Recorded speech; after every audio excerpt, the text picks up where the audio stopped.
আল্লাহর নবী নূরের নবী গো, আপনি নবী আমার জীবনের জীবন। দয়ার নবী মায়ার নবী গো, আপনি নবী আমার জীবনের জীবন। বেরাদার, আমার মায়ার নবীকে মেয়েটা বলল, ইয়া রাসূলুল্লাহ, এই ছেলেটাকে আপনাকে দান করতে এসেছি, ইসলামের জন্য আমার ছেলে যেন শহীদ হতে পারে।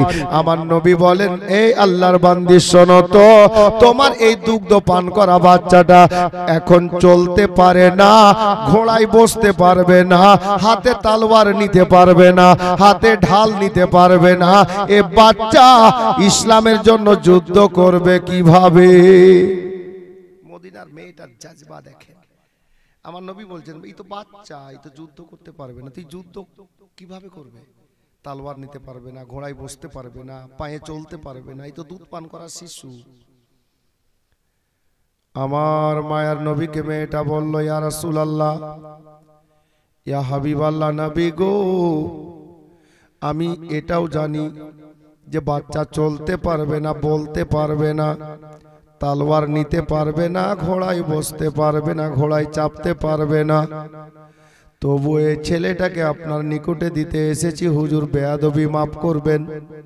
আমার যে চাহাত, আমার যে মনের বাসনা, যে আমি মায়ার নবীর মহব্বতে আল্লাহর ইসলাম ধর্মের খাতিরে বাচ্চার কুরবানি দেব, যার কারণে আমার কথা শুনেন ইয়া রাসূলুল্লাহ, বেয়াদবি মাফ করবেন। বলে, বলো মা, কি বলতে চাও? মেয়েটা বলল, ইয়া রাসূলুল্লাহ, আপনি যখন আপনার কি বলে উহুদের ময়দানে ইসলামের জন্য যুদ্ধ করতে নামবেন, প্রত্যেকটা যোদ্ধার হাতে, ডান হাতে থাকবে তলোয়ার, বাম হাতে থাকবে ঢাল। ইয়া রাসূলুল্লাহ, ইয়া হাবিবাল্লাহ নবী গো, তলোয়ার দিয়ে বেদিনদের প্রতি আঘাত করবেন, আর আপনার উপরে যখন ওই বেদিনেরা আঘাত করবে, তলোয়ার চালাবে, বল্লম চালাবে, তীর চালাবে নবী গো, তখন ওই ঢাল দিয়ে সেটাকে আড়া হবে, সেটাকে থামা হবে। ইয়া রাসূলুল্লাহ, ইয়া হাবিবাল্লাহ নবী গো, আপনি যখন যুদ্ধের ময়দানে নামবেন, আপনার বাম হস্ত মোবারকে ঢালের পরিবর্তে আমার এই দুধ পান করা বাচ্চাটাকে ধরে নেবেন। ইয়া রাসূলুল্লাহ, বেদিনেরা যখন তীর মারবে, আপনাকে নিশানা করে আপনি আমার বাচ্চাটাকে ঢালের মতো তুলে ধরবেন, ওই তীরগুলো বেদিনদের মারা তীর আমার বাচ্চাকে লেগে যাবে, আর তীরের আঘাতে আমার ছেলেটা শহীদ হয়ে যাবে, আমি মা শহীদের মা হয়ে যাব। মেয়েটার জাজবা দেখেন। আমার নবী মেয়েটার মনের তামান্না, মনের বাসনা পূর্ণ করার কারণে এই গিফট, এই তোহফা, মদিনার মেয়েটার তোহফা দেখছেন, ইসলামের জন্য নিজের বেটার কুরবানি দিচ্ছেন, কবুল করে নিলেন।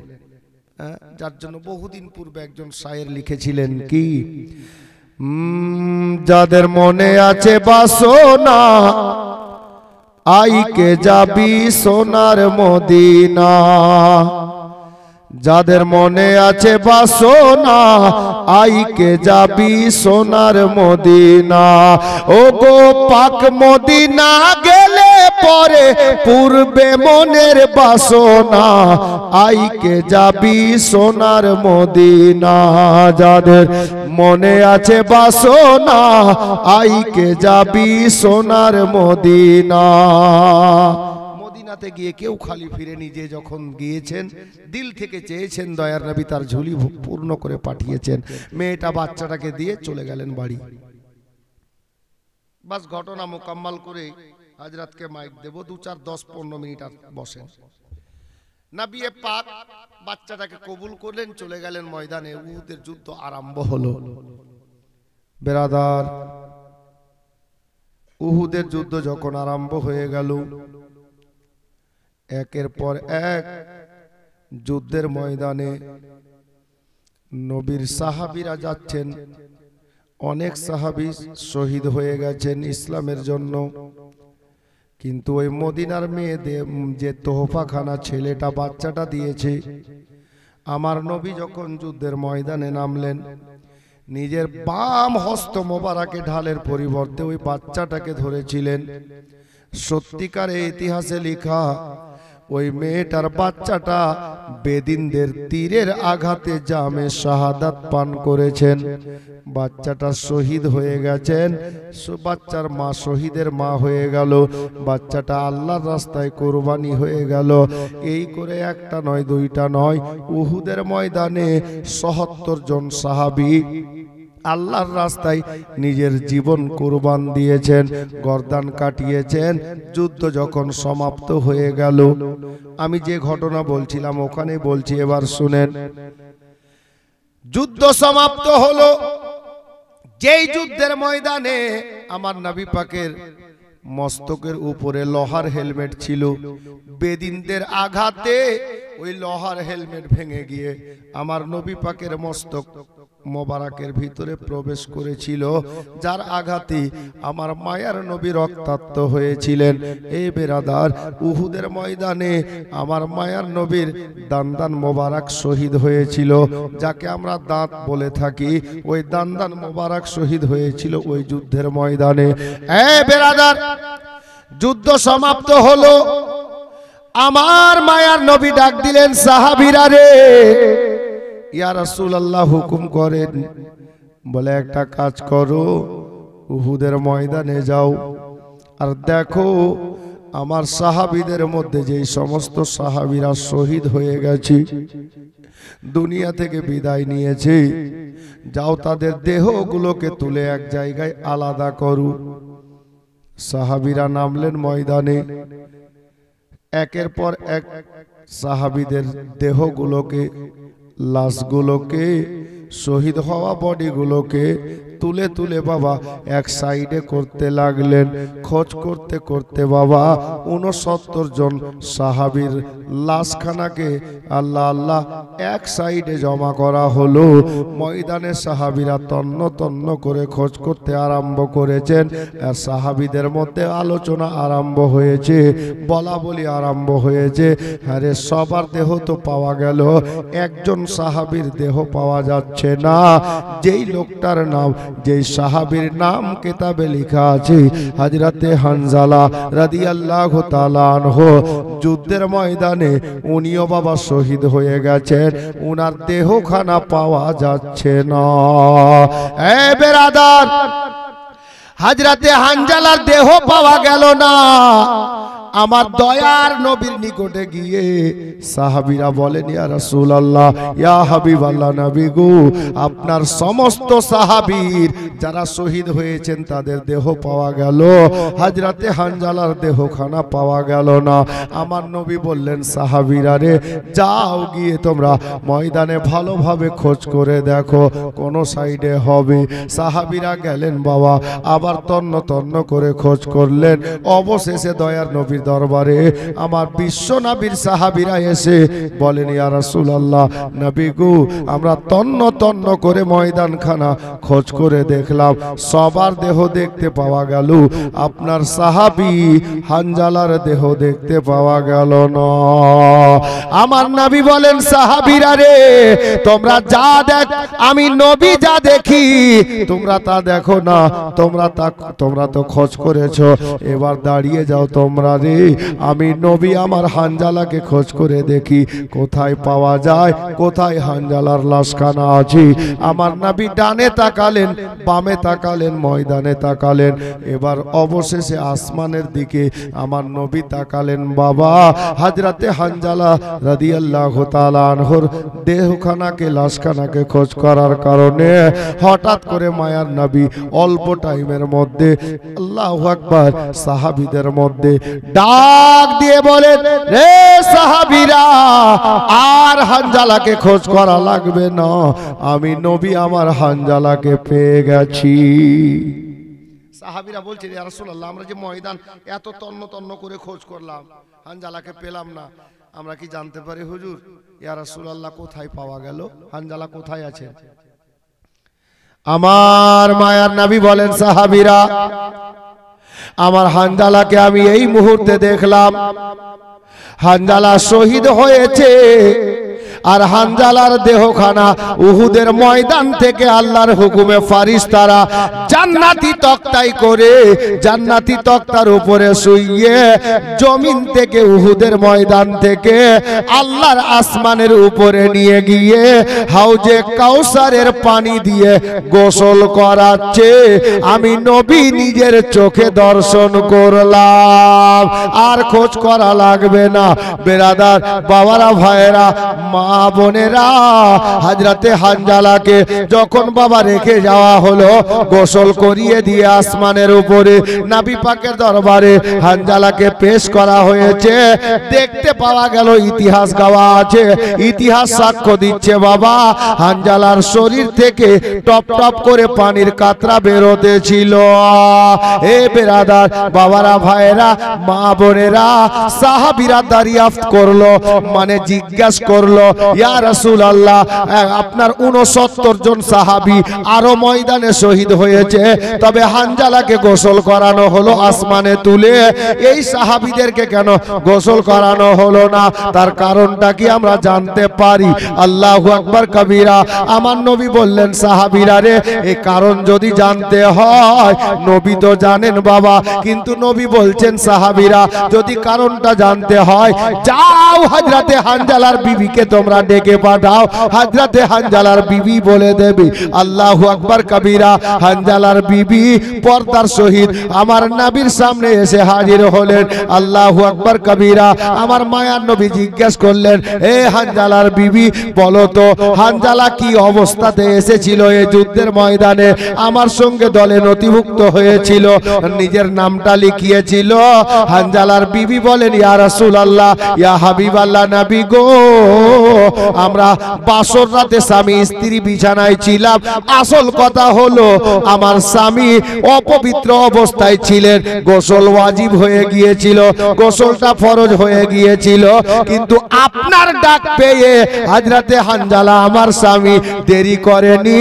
নবীর ডাকে সাড়া দিতে দেরি করা যাবে না, যার কারণে আমাকে শেষ সালাম দিয়ে আমার কাছ থেকে বিদায় নিয়ে আপনার নিকটে এসেছিলেন।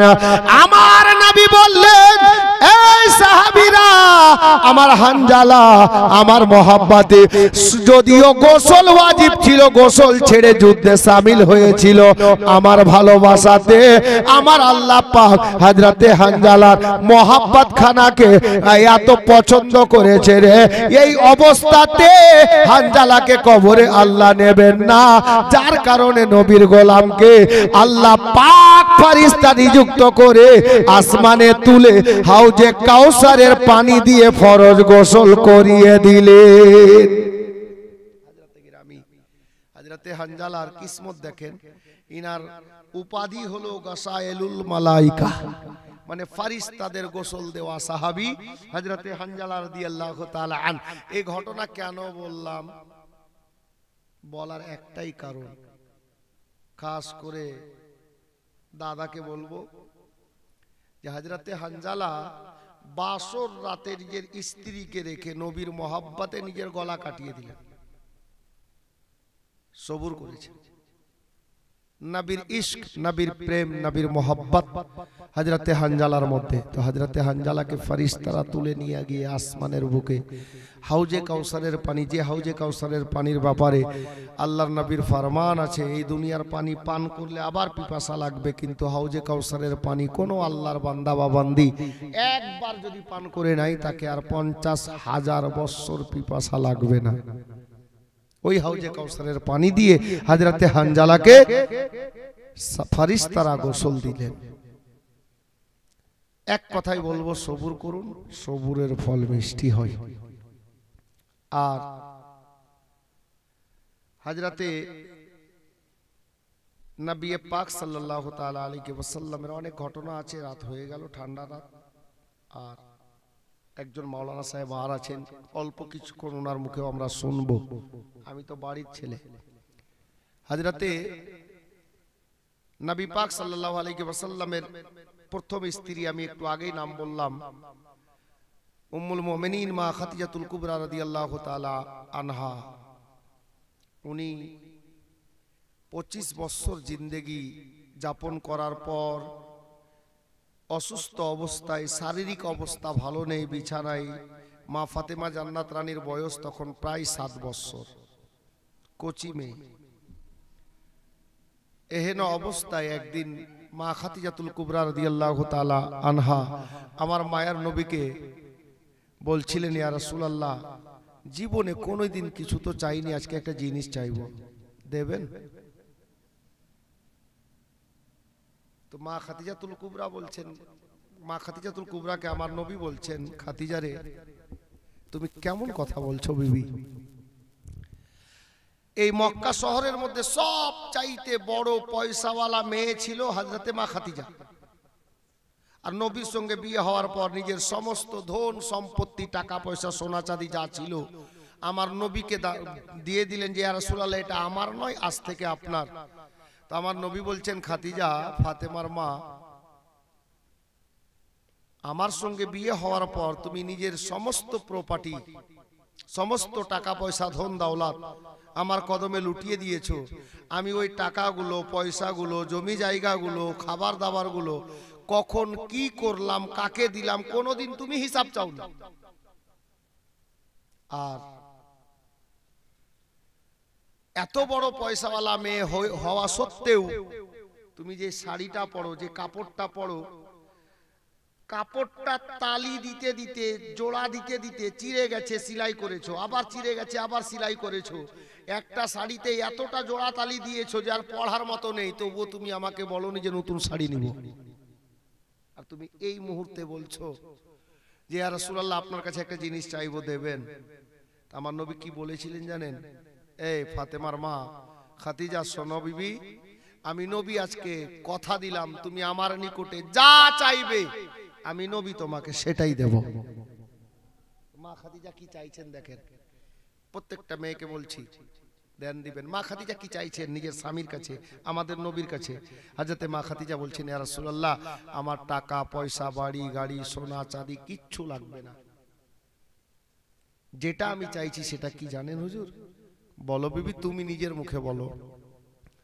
মা খাদিজাতুল কুবরা রাদিয়াল্লাহু তাআলা আনহা উনি বলেন, ইয়া রাসূলুল্লাহ, ইয়া হাবিবাল্লাহ, নবী গো, আজ থেকে গত 25 বছর হয়ে গেল আপনার বিবাহে আসা। এই 25 বছর ধরে আপনার সঙ্গে সংসার করেছি। এতে চলাতে ফিরাতে বলাতে আপনার সেবা করাতে কোন জায়গাতে কোনদিন যদি চুল পরিমাণে বেয়াদবি ত্রুটি ভুল হয়ে থাকে, ইয়া রাসূলুল্লাহ, আমি কিছু চাই না, আপনি দয়া করে আমাকে ক্ষমা দিয়ে দেন। ক্ষমা চাইছেন, বাস, কিছু আর না। ইয়া রাসূলুল্লাহ, শুধু ক্ষমা চাই, আর কিছু লাগবে না।